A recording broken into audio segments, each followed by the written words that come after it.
estamos iniciando mais uma aula de Física do cursinho preparatório para o Enem com o professor Edivaldo Júnior. Na aula de hoje vamos continuar tratando com relação aos fenômenos ligados à eletrostática, especificamente tratando com relação ao surgimento dos raios. Como funcionam os raios? Vocês já podem ter observado durante as aulas de Física que os raios correspondem à descarga elétrica, provocada a partir de um encontro entre cargas elétricas de sinais opostos, ou seja, de sinais contrários. Mas como surge esse encontro entre essas cargas elétricas de sinais diferentes? É o que você vai acompanhar agora.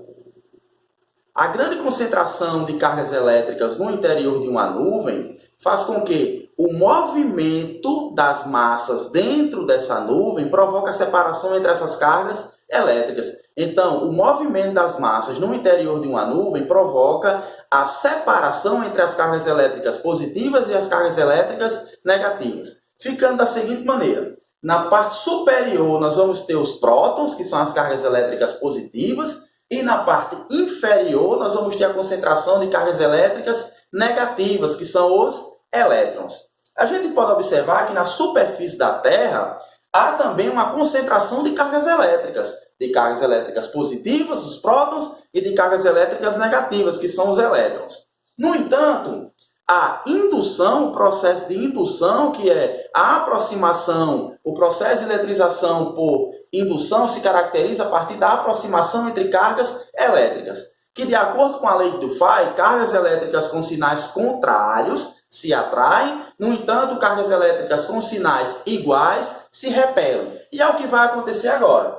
Vocês podem observar que os elétrons concentrados na parte inferior da nuvem irá repelir os elétrons na superfície da Terra. Ou seja, consequentemente, esses elétrons que encontram-se na superfície da Terra, eles irão se deslocar para o interior da Terra. Através de quê, Edivaldo? Através da repulsão entre cargas elétricas de sinais iguais.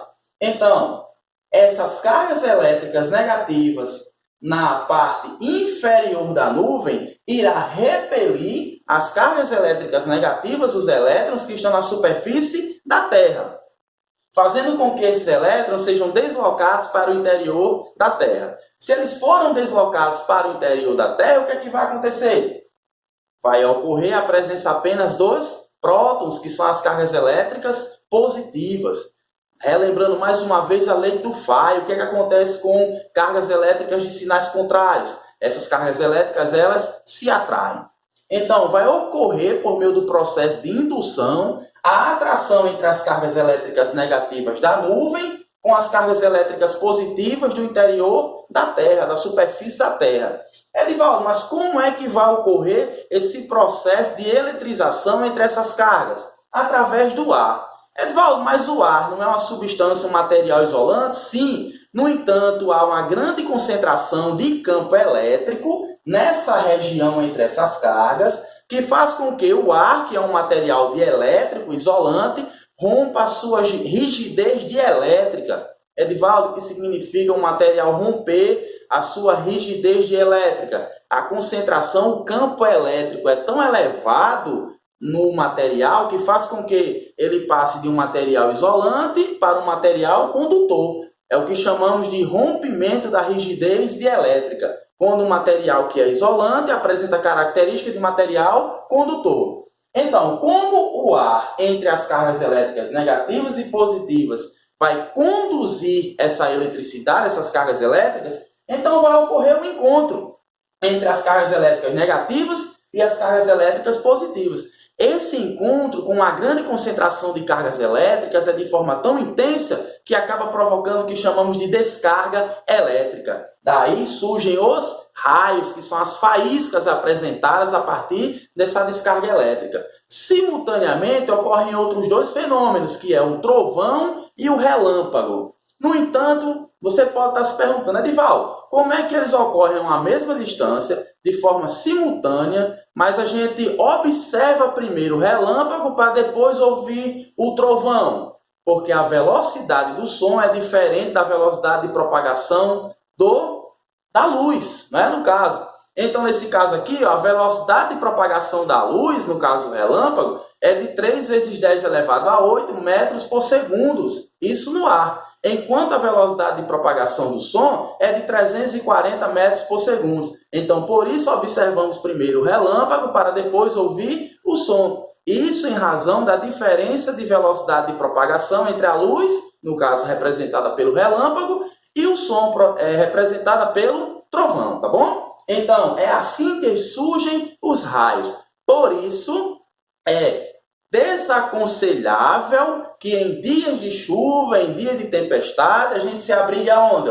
Embaixo de árvores ou em locais abertos. Por quê? Há uma grande incidência de raios com relação a esses locais, principalmente nas árvores, porque os seus galhos ocorre um acúmulo de cargas elétricas em razão da sua superfície, da sua região pontiaguda. Essas regiões pontiagudas dos galhos provocam uma grande concentração de cargas elétricas, fazendo com que atraia raios. Então, vocês já puderam acompanhar como é que ocorre o surgimento dos raios, né, relâmpagos e trovões, que são a partir da interação entre nuvens, a partir da interação entre nuvem e terra, que pode provocar essas descargas elétricas.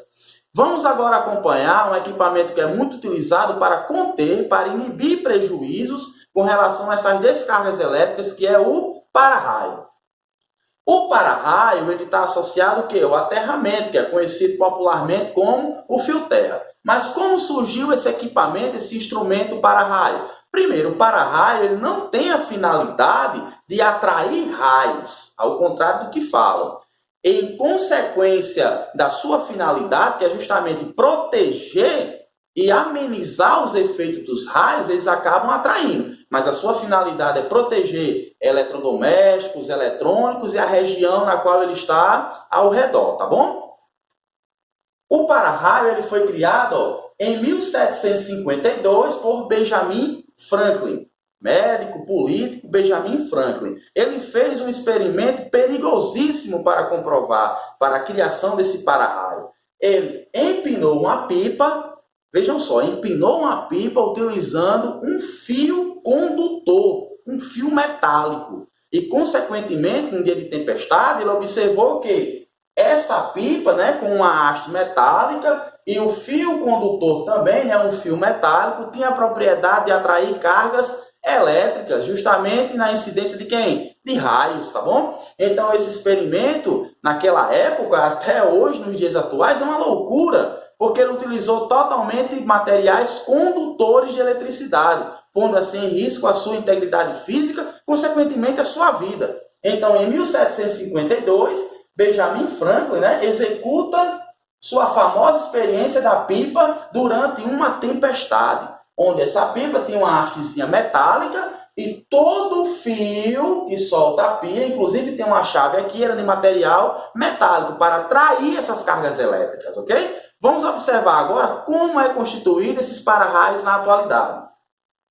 A gente pode observar que os para-raios eles são instalados na região superior, né? Na região mais alta do estabelecimento, do comércio, da residência, seja lá de onde for o prédio. É constituída de uma haste metálica. Por que de uma haste metálica, Edivaldo? Que é para justamente atrair, como vimos com relação aos galhos, né?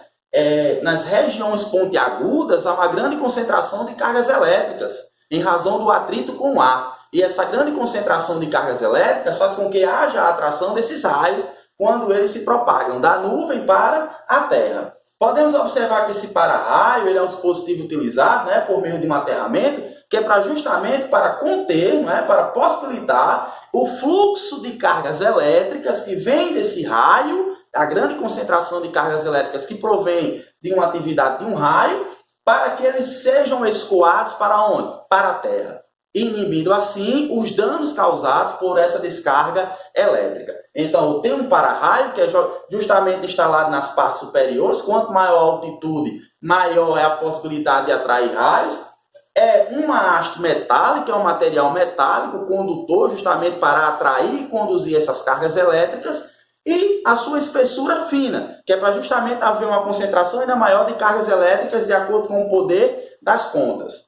Então, quando o raio atinge, essa descarga elétrica atinge essa haste metálica, as suas cargas elétricas, por meio do aterramento, elas escoam para o interior da Terra, diminuindo assim o dano de que se esse raio atingisse uma residência, ou um prédio público, ou até mesmo uma pessoa ao redor, tá bom? Então, assim nós tratamos com relação a alguns fenômenos elétricos ligados à eletrostática, como, por exemplo, o surgimento de um raio e o funcionamento de um para-raio, que é um aparato elétrico para amenizar os danos causados pela incidência de raios, tá bom? Nossa aula de eletrostática encerra por aqui, espero que vocês tenham gostado. Vai lá em nosso canal que está aparecendo agora, no YouTube, Professor Edivaldo Júnior, nos acompanha, nos segue lá no Instagram, @prof.edivaldo_júnior, tirem suas dúvidas, façam os seus questionamentos, inscrevam-se em nosso canal, tá bom, galerinha? Valeu, um forte abraço e até a próxima aula!